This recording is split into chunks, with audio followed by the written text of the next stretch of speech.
안녕하세요. 행복지킴이 선영입니다. 오늘은 7월 7일 홍남기 부총리가 전 국민을 대상으로 해서 국민내일배움 카드를 발급하겠다라고 말씀하셨어요. 근데 그 부분에 대해서 고용노동부가 바로 반박을 했죠. 그래서 그 내용들 한번 정리해 보도록 하겠습니다. 구독과 좋아요는 저에게 힘이 됩니다. 여러분들의 많은 성원 감사드리고요. 앞으로도 좋은 컨텐츠로 반드시 보답하도록 하겠습니다. 구독, 좋아요, 홍보, 알람 부탁드립니다. 2021년 국민내일배움 카드 변경사항 전체 정리 한번 해보도록 하겠습니다.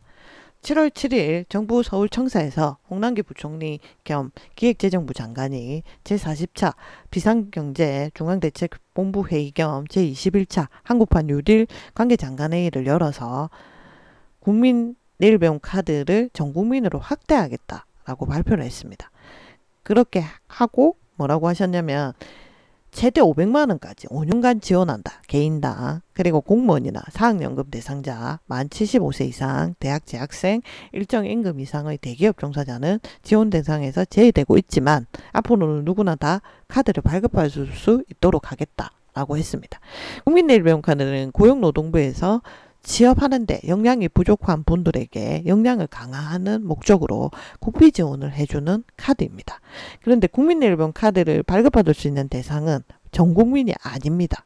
그리고 여기 5년간 500이라고 되어 있는데 잘못됐습니다. 5년간 300이고 100만원과 200만원은 계좌 한도가 소진되었을 때 내가 300만원을 다 썼을 때 5년간 300을 다 썼을 때 자격 요건이 되어야 100만원, 200만원을 추가해서 받을 수가 있고요. 그리고 지금 공무원으로 재직하고 있거나 사학연금, 사립학교에 근무하고 있거나 아니면 만 75세 이상인 나이에 해당되거나 아니면 대학교 재학생, 졸업 예정자가 아니라 1, 2, 3학년에 재학 중이거나 그리고 대기업에 근무하는데 내가 만 45세 미만인 경우에 대기업에 근무했을 때 임금 월 3개월 평균 임금이 300만원 이상이 되면 제외가 됩니다.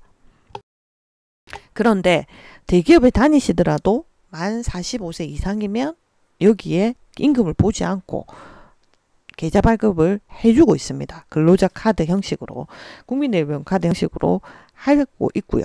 그리고 공무원이라 하더라도 퇴직하거나 사립학교를 다니시더라도 퇴직하신 분들 되고요.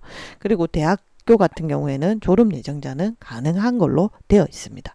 그래서 이 부분을 발표하자마자 고용노동부에서 반박 내용을 보도자료에 냈습니다. 뭐라고 냈냐면 국민내일배움 카드 지원 대상 확대와 관련해서 정부 예산이 한정돼 있다. 정부 예산은 정해져 있고 모든 국민에게 다 줄 수 없다. 라는 식으로 말을 했어요. 그래서 공무원, 사학연금 대상자, 만 75세 이상인 자, 그리고 대기업이라도 만 45세 미만인 월 300만원 이상인 자, 그리고 졸업 예정자를 제외한 나머지 대학교 재학생들은 지원 제외 대상으로 하고 있다. 그리고 청년들 같은 경우에 조기 취업 지원을 위해서 졸업 예정자 이외의 대학교 재학생 3학년 등을 지원 대상에 포함하는 것을 추진은 해보겠다. 그렇지만 검토 중이지 그렇게 하는 건 아니다. 검토 중이다. 라고 한 거죠. 그래서 딱 잘라 말했습니다. 기사와 언급된 바와 같이 공무원, 사립학교 교직원 등 기존 지원 제외 대상을 모두 지원 대상에 포함하는 것에 대하여는 검토하고 있지 않으며 논의이 결정된 바 없다. 라고 딱 잘라 얘기했습니다. 그래서 쉽게 말해서 그런 거 논의한 적 없다. 라고 전 국민을 대상으로 해서 다 지급할 예정 아니다. 라고 한 거죠. 그러면 국민내일배움 카드를 한번 전체적으로 정리를 한번 해볼게요. 여러 가지 다른 유튜브들 보시면은 5년에 500만원 지원한다고 돼 있습니다. 잘못됐습니다. 5년에 300입니다. 지원 요건이 되면 내가 받을 수 있는 거는 5년 동안 300만원을 받을 수 있어요. 근데 왜 5년에 500이라고 하냐면 100만원, 계좌가 이 5년 동안 300만원을 내가 다 소진해서 비정규직에 해당된다거나 우선 지원 대상 기업, 그러니까 중소기업에 내가 다니는 근로자라거나 아니면 고용위기지역, 특별고용지원 업종 대상자, 그러니까 코로나로 인해서 직격탄 맞은 직종들에 근무하는 사람도 있죠. 그런 분들 중위소득 50에서 60% 미만인 자는 100만원을 추가할 수가 있다. 근데 200만원 추가하는 사람은 중위소득 50% 미만인 자다. 그러니까 5년에 500이 아닙니다. 5년에 300이고 그리고 100만 원이나 200만 원을 추가할 수 있는 사람은 100만 원 추가할 수 있는 사람보다 200만 원 추가하는 사람이 좀 더 어려운 사람들이라고 보시면 되는 거죠. 그리고 국민내일병카드를 발급받는 훈련 과정은 긴 게 있고 짧은 게 있어요. 그런데 긴 과정에는 국가기관 전략 직종 훈련들은 좀 길죠. 그리고 일반고 특화, 가정평가형, 4차 산업혁명 훈련들은 아주 깁니다. 4개월 이상 되는 수업들이 많죠. 그래서 4개월에서 길게는 10개월 이렇게 되는 수업들이 많죠. 그런 수업들은 훈련비가 보통 전액 지원합니다.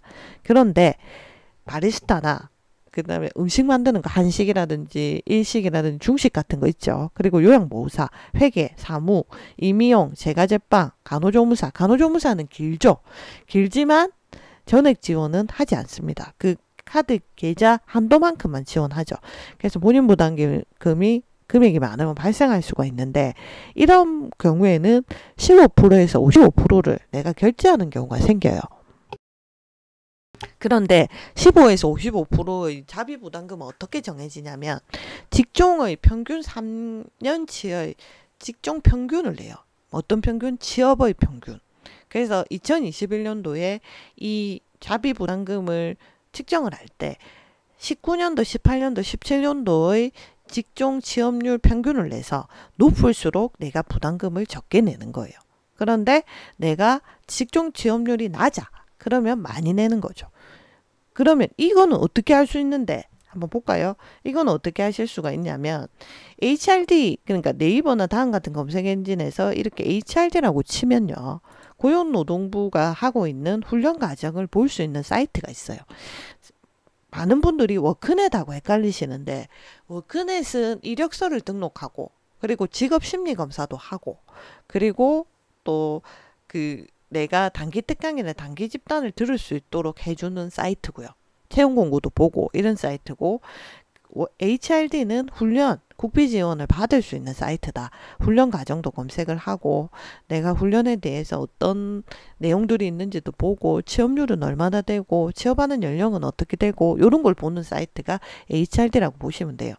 그러면 여기서 내가 회계를 듣겠다라고 하면 훈련 과정에다가 이렇게 회계를 치시고 검색을 딱 하면요. 그러면 이렇게 학원들이 쭉 나옵니다. 그런데 옆에 보면 차비 부담액 보기라고 있죠. 이거를 누르시면은 내가 일반으로 지금 받고 있는지 그러니까 보통 국민내일병 카드를 받아서 내가 그냥 수업을 듣고 있으면 일반 훈련생이 되는 거고 국민취업지원제도라고 있어요. 고용노동부에서 하고 있는 50만 원씩 6개월 300만 원 받는 내용들이 있거든요. 그거는 제가 예전에 찍어 놓은 영상이 있습니다. 그거를 보시고 내가 국민취업지원제도 중에 1유형이 될 수도 있고요.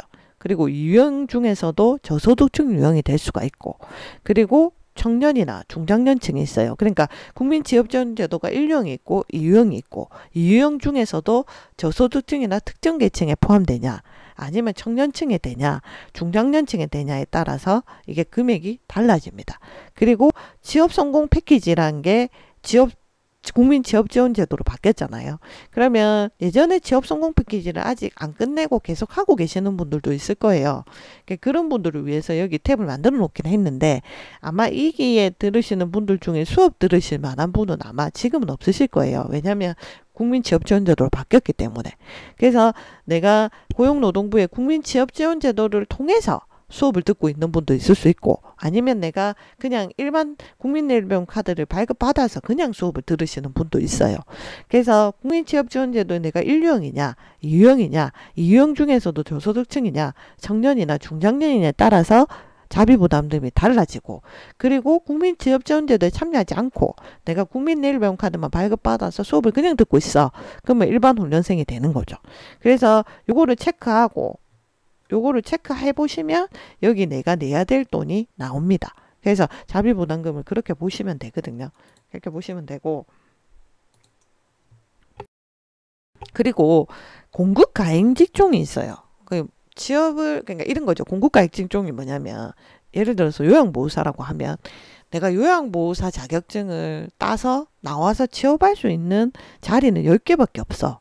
그런데 요양보호사 자격증을 30명이 따고 나오는 거예요.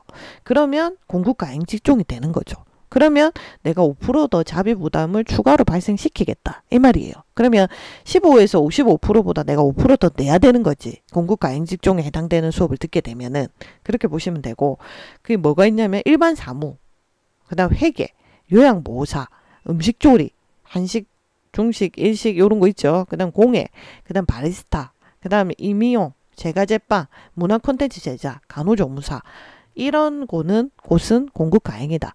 그러니까 내가 따고 나와도 취업할 수 있는 데가 작다라고 보시면 되죠. 이런 부분들은 자비부담금을 15에서 55% 직종 취업률에 따라서 결제하는 부분을 내가 5%더 추가해서 내야 된다라고 보시면 되고, 외국어나 법정 직무 과정은 근로자만 들어요. 일하는 사람만. 고용보험 든 사람들 있죠. 그 고용보험 든 근로자들만 들을 수가 있고, 이런 분들은 자기가 50%를 자부담을 내야 돼요. 외국어가 어떤 거냐면 영어 배우는 거, 일본어 배우는 게 외국어죠. 그리고 법정 직무 과정은 나라에서 법정 직무 과정으로 포함되는 딱 직무 과정들이 명시된 게 있어요. 그런 거는 내 돈을 50%를 내야 된다. 그런데 외국어를 이렇게 착각하시는 분도 있어요. 무역사무원 영어, 무역사무원 일본어, 이런 거는 외국어 아닙니다. 그런 거는 아니고, 그리고 그냥 진짜 영어, 일본어 이런 거 배우는 거 있죠. 진짜 어학을 배우는 거, 그게 외국어라고 보시면 됩니다. 그거는 본인이 50%를 내야 된다 라고 보시고, 근로자만 배울 수가 있다. 고용보험 들어있는 근로자만, 그렇게 보시면 되고, 그리고 이제 훈련장려금. 훈련장려금은 이제 훈련 시간이 총 합쳐서 140시간 미만인 게 있고 이상인 게 있어요. 그 140시간 미만인 거와 이상인 거는 훈련장려금 나가는 게 다릅니다. 왜냐하면 우리가 훈련장려금을 지급을 할 때, 그러니까 고용노동부에서 지급을 할 때 5시간 이상인 거와 미만인 걸로 나눠요. 왜 나누냐면, 5시간을 왜 기준으로 하냐면 5시간 이상이 되면 밥을 먹어야 되거든요. 밥을 먹고 교통비도 들잖아요. 그런데 5시간 미만은 교통비만 들어요. 맞죠? 그래서 교통비 드는 사람하고 안 드는 사람하고 밥 먹는 사람하고는 훈련장려금이 달라야 되지 않겠냐 해서 나눠놓은 기준인데, 지금 2021년 같은 경우에는 5시간 미만은 5,000원, 5시간 이상은 15,000원으로 측정이 되어 있고, 그리고 최대 30만 원까지 일시적으로 하고 있습니다. 왜냐하면 코로나 때문에 힘드시죠. 그래서 조금 더 훈련장려금을 많이 드리고 있고요. 그런데 국민취업지원제도, 아까 제가 말씀드렸죠. 국민취업지원제도를 통해서 훈련을 받으시는 분도 있으실 거예요. 근데 국민취업지원제도도 1령이 있고 2령이 있다고 했죠. 1령은 이 훈련수당이라는 게 안 나가요. 안 나가고, 왜냐면 50만 원에 6개월 300만 원이라는 수당을 받고 있기 때문에, 매달 50만 원씩 받을 수 있기 때문에 따로 훈련수당은 안 나가고, 국민취업지원제도 중에 2유형에 해당되시는 분들, 수급자분들은 제외입니다. 그 지자체에서 생계급여를 받고 있는 수급자분들은 훈련수당 안 나갑니다. 안 나가고, 이 유형 중에 내가 훈련수당을 받을 수 있는 분들이 있어요. 그런 분들은 28만 4천 원씩 추가로 나가는 부분이 있다. 그런데 이거는 무조건 나가는 건 아니에요. 그러니까 훈련장려금이든 훈련수당이든 무조건 나가는 건 아니고, 한 달에 80% 이상 출석을 해서 내가 만약에 7월 1일부터 10월 1일까지 10월 말까지 수업을 들어요. 그러면 7월 1일부터 7월 말까지 한 달 동안 80% 이상, 8월 1일부터 8월 말까지 한 달 동안 80% 이상, 9월 1일부터 9월 말까지 80% 이상, 10월 1일부터 10월 말까지 80% 이상이 되어야 훈련장려금을 받을 수가 있고, 5시간 이상 수업을 내가 듣고 있으면 15,000원에다가 출석 일수만큼 곱해서 훈련장려금을 받아간다. 그런데 5시간 미만이면 5,000원씩 해서 출석 일수만큼 곱해서 받아간다. 그런데 전제는 뭐다? 한 달 안에 80% 이상 출석을 해야 된다 라는 거고요. 그렇게 했을 때 국민취업지원제도 유형 중에 수급자들을 제외하고 그분들도 훈련수당에 내가 해당되는지를 알아봐야 된다 라고 보시면 되죠. 그리고 이제 훈련 자격 제외 대상이 있습니다. 이런 분들은 훈련 자격 자체가 안 되는 분들이에요. 뭐가 있냐면 공무원들은 공무원으로 재직하시는 분들이 안 되는 거예요. 퇴직하신 분들은 요건 알아보셔야 돼요. 그리고 사학연금 적용 재직자, 사립학교에 내가 근무하고 계시는 분들 안 됩니다. 근데 이분들 퇴직하고 자격 요건 내시면 됩니다. 퇴직하고 되시는 분들은 자격 요건 알아보셔야 돼요. 그리고 졸업 예정자, 대학생들 중에 졸업 예정자들은 되는데 1, 2, 3학년 재학생들 안 됩니다. 그리고 자영업자 중에 자영업자는 알아두셔야 될 게 일반 자영업자가 있고 간이가 있고 면세가 있죠. 그런데 사업자 등록증 갖고 계시는 경우에 일반 과세자에 이거는 해당되는 거예요. 1년 이상 내가 사업장을 운영을 하고 1억 5천만 원 이상이 돼버리면 내가 못 받아. 그럼 내가 받을 수 있는 조건은 뭐냐면 1년 이상 사업체를 운영하고 사업자 등록증에 개업 연월이 나오잖아요. 거기서 1년 이상 내가 개업해서 운영을 해야 되는 거죠. 하고 1억 5천 미만일 경우에 일반 자영업자는 받을 수가 있다. 간이나 면세는 기간을 안 봅니다. 안 보고 그리고 간이가세자 같은 경우에는 보통 4,800만 원 미만인 경우에 간이가세자가 나오기 때문에 해당이 보통 됩니다. 간이나 면세는 그렇게 보시면 되고 부동산 임대하시는 분들 있죠. 부동산 임대하시는 분들도 마찬가지로 일반 간이 면세 있잖아요. 일반 사업자를 말하는 거예요. 일반 사업자인데 이분들은 4,800만 원 봅니다. 보시면은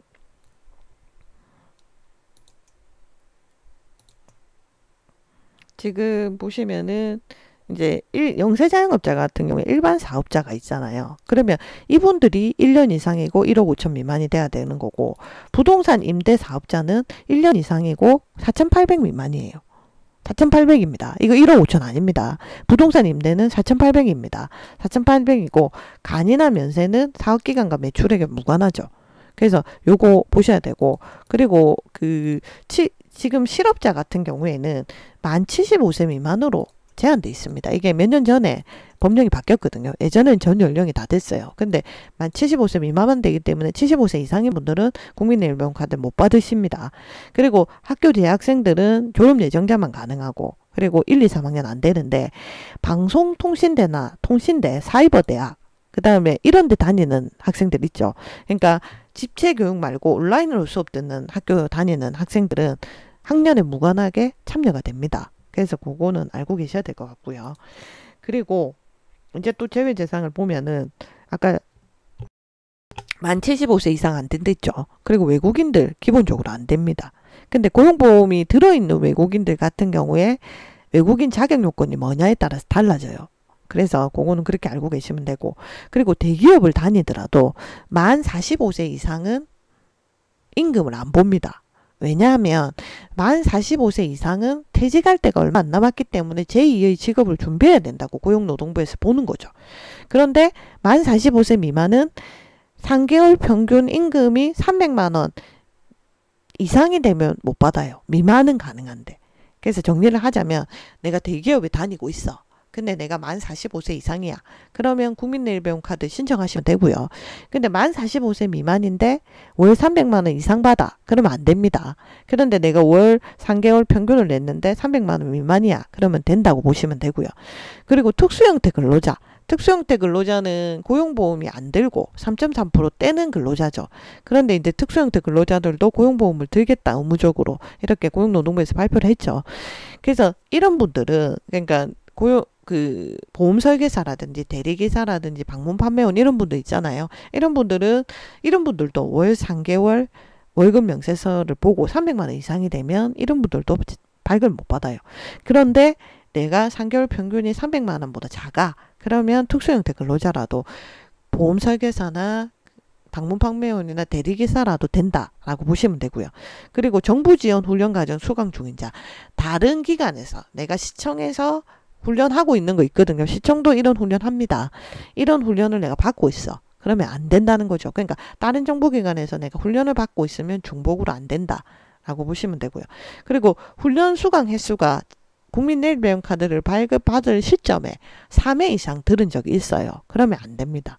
그러니까 훈련 수강한 횟수가 3회를 초과한 사람은 안 된다. 그렇지만 180일 이상 고용보험 이력이 있으면 다시 세팅이 되긴 하거든요. 그러니까 정확하게 말하면 내가 국민내일배움카드를 발급하는 시점에 훈련 과정을 받은 횟수가 3회가 되고 180일 이상 고용보험 이력이 없으면 자격요건에서 제외된다라고 보시면 되는 거죠. 그래서 좀 더 자세히 보자면 이게 이제 그 정규직 근로자 그러니까 대기업에 다니는 근로자 같은 경우에는 만 45세 이상은 된다 라고 보시면 되고, 만 45세 미만인 경우에는 최근 3개월 평균 300만 원 미만인지를 본다 라고 보시면 되고요. 그리고 일용 근로자 같은 경우에는 근로자로 보거든요. 근데 근로자가 되려고 하면은 어떻게 돼야 되냐면 2개월 동안 일용 근로 내역이 한 1개월간 10일 이상이 돼야 돼요. 이게 무슨 말이냐면 근로자가 크게 두 가지로 나눕니다. 상용 근로자와 일용 근로자. 상용은 아침에 9시에 가서 저녁에 6시에 퇴근하는 월, 화, 수, 목, 금, 주 5일, 주 6일 근무하는 근로자가 상용입니다. 일용 근로는 한 달에 내가 일이 있을 때마다 근로를 하는 거죠. 그러면 내가 7월 15일 날 국민내일병카드를 신청을, 내가 일용 근로자예요. 신청을 했어요. 그러면 6월 15일, 5월 15일, 최근 2개월 안에 10일 이상 근로를 했는지를 보는 겁니다. 그러면 10일 이상 근로한 이력이 있다라고 하면 이 사람은 계속 근로할 확률이 높다라고 보고 근로자로 보는 거예요. 그래서 근데 그 10일이라는 기간을 1일부터 30일로 보는 게 아닙니다. 5월 15일부터 만약 7월 15일 두 달을 봤을 때 내가 15일부터 15일로 보든 14일에서 14일로 보든 13일에서 13일로 보든 어떻게 잡아서 1개월로 보든 10일 이상은 있으면 그 사람은 일용 근로자로 보는 거죠. 그래서 내가 이 최근 2개월 안에 10일 이상 일한 이력이 일용 근로 이력이 있다면 그 사람은 근로자가 된다라고 보셔야 되고요. 그리고 아까 사업자는 설명했고요. 특수형태 근로자는 최근 3개월 평균을 봐서 300만 원 미만이 되어야지만 특수형태 근로자라도 국민내일병카드를 신청할 수 있다라고 보시면 됩니다. 그래서 오늘은 7월 7일 날 지금 그 홍남기 부총리가 전 국민을 대상으로 해서 국민내일병카드를 지급해서 확대하겠다. 5년간 500만 원 지급하겠다. 그리고 전 국민 대상으로 다 되게 하겠다라고 했습니다. 그런데 바로 고용노동부에서 반박 내용을 냈죠. 아니다. 우리가 지금 했던 대로 그대로 하겠다. 제외 대상들은 제외 대상이 된다라고 발표를 했습니다. 그래서 알아두셔야 될 거는 국민내일병카드는 고용노동부에서 내가 취업을 하려고 하는데 역량이 부족해서 취업을 하는데 도움을 받는 자격증이 필요하거나 역량이 강해야 되는 경우에 필요한 자격증이다 보시면 되고 5년에 300입니다. 5년에 500이라고 하시는 분도 있는데 잘못됐습니다. 그거 아닙니다. 5년에 300이고 100만 원이나 200만 원을 추가하는 거는 아까 자격 요건이 따로 있었죠. 이것도 듣고 있는 중에 추가가 되는 게 아닙니다. 계좌 발급 300만 원 다 쓰고 나서 소진되고 나서 이후에 자격 요건이 되는지 확인해 보고 100만 원, 200만 원이든 추가할 수 있다 라고 보시면 되고, 지원 자격 대상 요건들 되시는 분들, 공무원이나 사립학교에 근무하고 계시는 분들이나 만 75세 이상인 분들, 그리고 졸업 예정자를 제외한 나머지 대학교 재학생인 분들, 그리고 대기업을 다니는데 만 45세 미만인데 월 300만 원 이상 받고 계시는 분들, 그리고 특수형태 근로자인데 평균 300만 원 이상인 분들은 못 받는다라고 보시면 되죠. 그래서 이 부분 숙지하시고 국민내일병카드 발급하는데 도움되시기 바랍니다. 오늘은 국민내일병카드에 대해서 전체적으로 정리 한번 해봤습니다. 구독, 좋아요, 홍보, 알람 부탁드리고요. 좋은 콘텐츠로 반드시 보답하도록 하겠습니다. 감사합니다.